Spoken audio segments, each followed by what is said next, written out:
राष्ट्रपति महोदय, हम ही को कातिल कहेगी दुनिया, हमारा ही कत्लेआम होगा। हम ही कुएं खोदते फिरेंगे, हम ही पे पानी हराम होगा।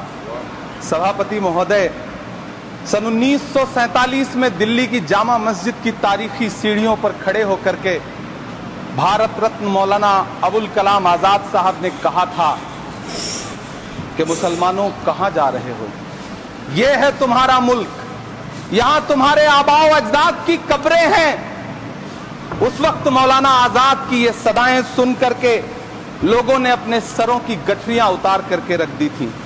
आज उसी दिल्ली में मौजूद देश की संसद में एक बिल आया है जो हमसे उसी जामा मस्जिद की सीढ़ियों के सबूत मांगेगा, जो उन्हीं सीढ़ियों के पास अपनी कब्र में सोए हुए मौलाना आजाद को फिर से कब्र से सदा देनी पड़ेगी कि ये जो कब्र है वो मेरी कब्र है, ये किसी सरकार की जागीर नहीं है। सभापति महोदय, मैं जहां खड़ा हूं इसी संसद भवन के सामने सड़क के उस पार अपनी कब्र में सोए हुए भारत के पूर्व राष्ट्रपति फखरुद्दीन अली अहमद की कब्र है।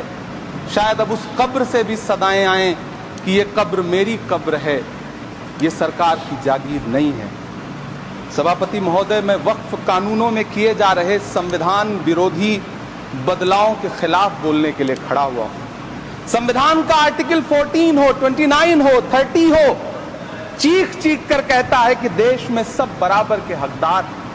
आर्टिकल 26 कहता है कि सबको अपने अपने मजहबी कामों के लिए मंदिर, मस्जिद, गिरजाघर, गुरुद्वारों का निर्माण करने का हक है और उसका रखरखाव का भी हक है।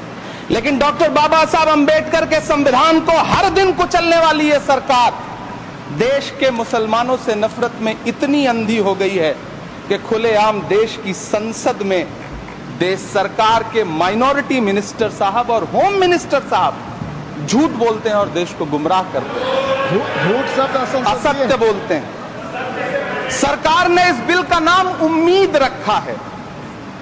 मंत्री जी कल से इसे देश के मुसलमानों के लिए नई उम्मीद बता रहे हैं। नहीं मंत्री जी, न तो ये बिल मुसलमानों के लिए नई उम्मीद है और न ही उम्मीद की नई किरण। सभापति महोदय, भाजपा ने पूरे देश में वक्फ के नाम पर कई सारे झूठ फैलाए हैं। आइए आज उनकी सच्चाई पर बात करते हैं। वक्फ ट्रिब्यूनल को ऐसे बताया जाता है जैसे वक्फ ट्रिब्यूनल कोई मजहबी खाप पंचायत हो।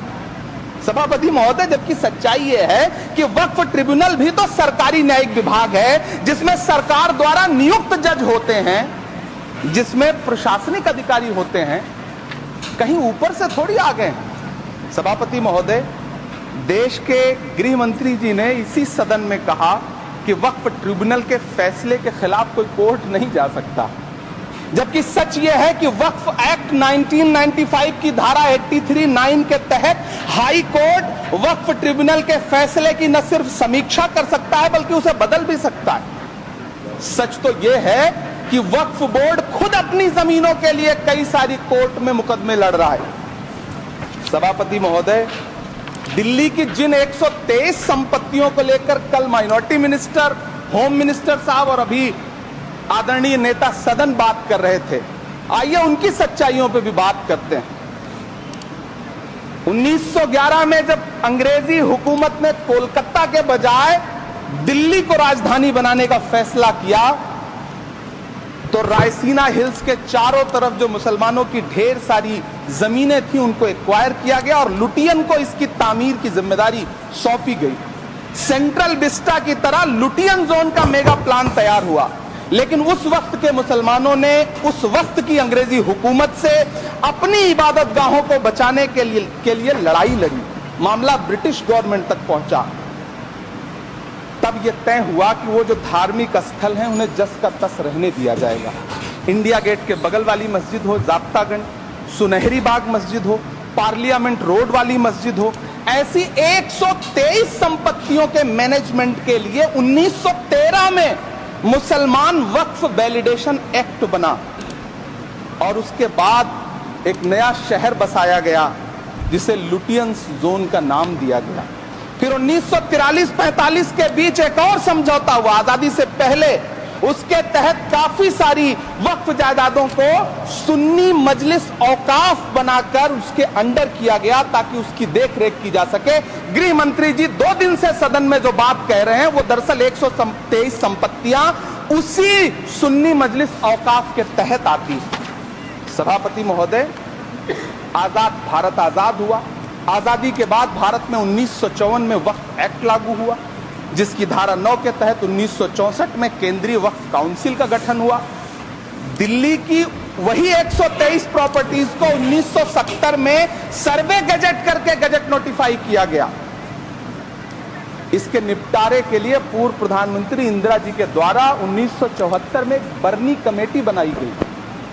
बर्नी कमेटी ने 1976 में इन 123 संपत्तियों को दिल्ली वक्फ बोर्ड की संपत्ति होने की रिपोर्ट सौंपी। उस रिपोर्ट के आधार पर 1984 में कांग्रेस सरकार ने उन 123 प्रॉपर्टीज को दिल्ली वक्फ बोर्ड को सौंपने का फैसला किया, जिसके खिलाफ विश्व हिंदू परिषद कोर्ट गई। मामला 2011 तक पेंडिंग रहा। फिर 2011 में कोर्ट ने सरकार को आदेशित किया कि इसका निपटारा करो।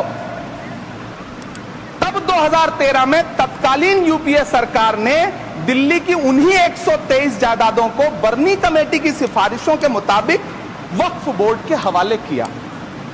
यही वो प्रॉपर्टीज हैं जिनके नाम से गृह मंत्री जी कल से कांग्रेस को कोस रहे हैं। फिर आई 2014 में भाजपा की सरकार, जो तब से इन जमीनों को हड़पने की साजिश कर रही है। जिस बिल को मुसलमानों के हुकूक की हिफाजत करने वाला बिल बताया जा रहा है, उसी को पेश करने के लिए और उस पर बात करने के लिए लोकसभा में भाजपा सरकार के पास एक भी मुस्लिम सांसद नहीं है। जिस वक्त, मैं लोकसभा कह रहा हूं, सुना करिए, जिस वक्फ बिल को मुस्लिम महिलाओं को हक दिलाने वाला बताया जा रहा है, उसे संसद में पेश करने वाली पार्टी के पास न तो राज्यसभा में, न लोकसभा में, न देश की किसी विधानसभा में एक भी मुस्लिम महिला सदस्य नहीं। कल किरण रिजिजू जी कह रहे थे कि रेलवे की जमीनें देश की जमीनें हैं, डिफेंस की जमीनें देश की जमीनें हैं। हाँ मंत्री जी, हैं, बिल्कुल हैं। ये जो वक्फ की जमीनें हैं, ये हमारे पुरखों ने धार्मिक कामों के लिए डोनेट किया है। तो हम भी तो इसी देश के नागरिक हैं, हम भी तो इसी देश के बेटे हैं। तो वक्फ की जमीनें भी तो इसी देश की जमीनें हैं, उनको पराया क्यों बोलते हैं आप? सभापति महोदय, अशफाकुल्लाह खान जब फैजाबाद की जेल में फांसी के फंदे पर झूल रहे थे, तो इसी देश की जमीन के लिए झूल रहे थे ना। सभापति महोदय, अंडमान की जेल में काला पानी की सजा काटकर अपनी जान देने वाले मौलाना फजले हक खैराबादी हो या शेर खान अफरीदी हो, वो भी तो इसी जमीन के लिए अपनी जान दे रहे थे ना। सभापति महोदय, पाकिस्तान के खिलाफ लड़ते हुए अपनी जान देने वाले महावीर चक्र विजेता ब्रिगेडियर उस्मान हो या पाकिस्तान के पैटर्न टैंक उड़ाने वाला परमवीर चक्र विजेता वीर अब्दुल हमीद हो, वो भी तो इसी जमीन के लिए अपनी जान दे रहा था ना। और मंत्री जी, मैं इस सदन में अलग ऐलान ये कहता हूं कि जब भी इस देश की जमीन को लहू की जरूरत होगी, आपसे 2 कदम आगे इमरान खड़ा मिलेगा, ये मैं आपसे यकीन दिलाते हुए कह रहा हूं। सभापति महोदय, मैं सरकार से कहना चाहता हूं, हमसे हमारी इबादत गाहें तो मत छीनिए ना, हमारे घरों पे बुलडोजर तो मत चलाइए ना, हमारी कब्रों में तो हमें सुकून से सोने दीजिए ना। सभापति महोदय, माइनॉरिटी मिनिस्ट्री का बजट कट करके, मुस्लिम बच्चों की स्कॉलरशिप बंद करके अब सरकार कह रही है कि हम वक्फ की आमदनी से गरीब मुसलमानों का भला करेंगे। गुजरात की बेटी बिल्किस के बलात्कारियों की रिहाई के बाद उन्हें माला पहनाने वाली लोगों के नेता ये कह रहे हैं कि यह बिल मुस्लिम महिलाओं को उनका हक दिलाएगा। धन्यवाद मोदी जी, क्या बढ़िया सौगातें मोदी दे रहे हैं आप। पहले हमें गुजराते मोदी दिया, आप सौगातें मोदी दे रहे हैं। लेकिन यह सरकार इतना याद रखे कि इसी ठसक के साथ देश की संसद में सीए का कानून भी लाया गया और कहा गया था बड़े बड़े भाषण दे करके कि पड़ोसी देते मोदी दे रहे हैं। लेकिन यह सरकार इतना याद रखे कि इसी ठसक के साथ देश की संसद में सीए का कानून भी लाया गया था और कहा गया था बड़े बड़े भाषण दे करके कि पड़ोसी देशों से हिंदू भाइयों को ला करके यहां नागरिकता दी जाएगी। लेकिन मैं आपके संज्ञान में लाता हूं सर कि पिछले इतने दिनों में इनसे नागरिकता लेने के लिए 2000 व्यक्ति भी नहीं आए, जबकि इसके उलट इन्हीं की सरकार में पिछले 10 साल में 15 लाख से ज्यादा भारतीयों ने भारत की नागरिकता छोड़ करके दूसरे देश में जाकर के बस गए। यह हुआ उस कानून का अंजाम। सभापति महोदय, इसी तरह की जिद के साथ किसानों के खिलाफ भी कानून लाए गए थे। जिस तरह आज वक्फ के फायदे गिनाए जा रहे हैं, उसी तरह से किसानों को भी कृषि कानूनों के फायदे गिनाए गए थे। लेकिन अंजाम क्या हुआ? 700 किसानों की शहादत लेने के बाद सरकार को अन्नदाता किसानों के सामने घुटने टेकने पड़े और कृषि कानून वापस लेने पड़े। जिल्ले इलाही, जमहूरियत जो है वो नफरत और ठसक से नहीं चलती है, अकड़ से नहीं चलती है, उसमें सबकी हिस्सेदारी जरूरी है। कल देश के माइनॉरिटी मिनिस्टर ने लोकसभा में खड़े होकर एक शेर सुनाया था कि मुझसे कोई बदगुमान न हो, तो मैं उन्हें एक शेर सुनाना चाहता हूं कि मैं आज जद पे हूं तो इतना खुशगुमान न हो, मैं आज जद पे हूं तो इतना खुशगुमान न हो, चराग सबके बुझेंगे हवा किसी की नहीं। नीतीश कुमार जी हो, चंद्रबाबू नायडू जी हो, चिराग पासवान जी हो, जयंत चौधरी जी हो, देवे गौड़ा जी हो, जीतन राम मांझी जी हो, सबको समझना पड़ेगा कि जब जंगल में आग लगती है तो न वो बरगद बचते हैं जो हवा को आंधी में तब्दील करते हैं, न वो बांस बचते हैं जो आपसी रगड़ से चिंगारी पैदा करते हैं।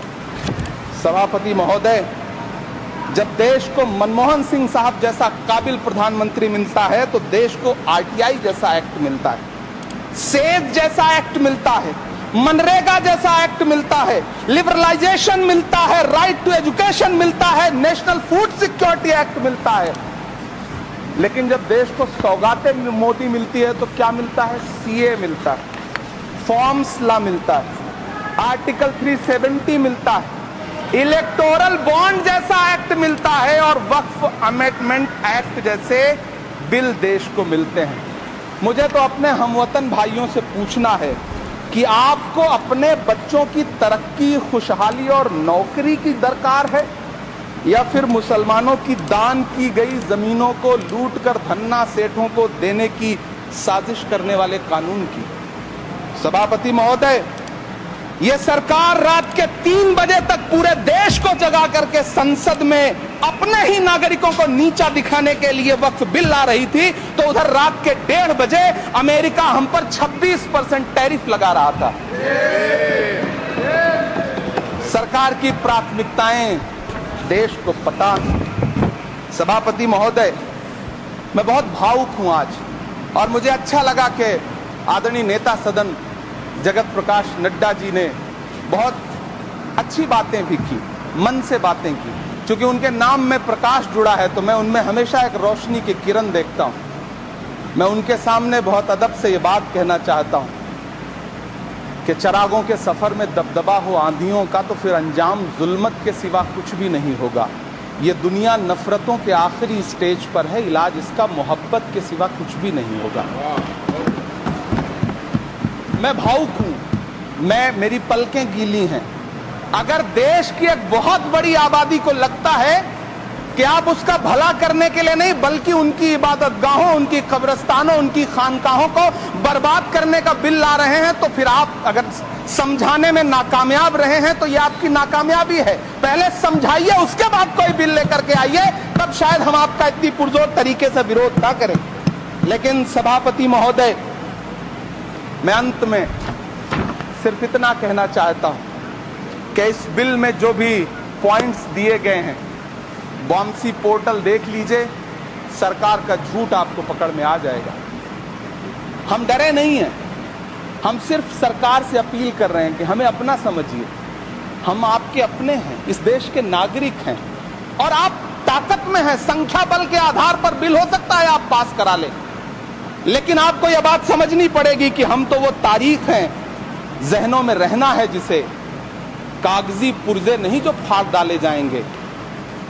जिस जमीन पर मैं खड़ा हूं ये मेरी पहचान है।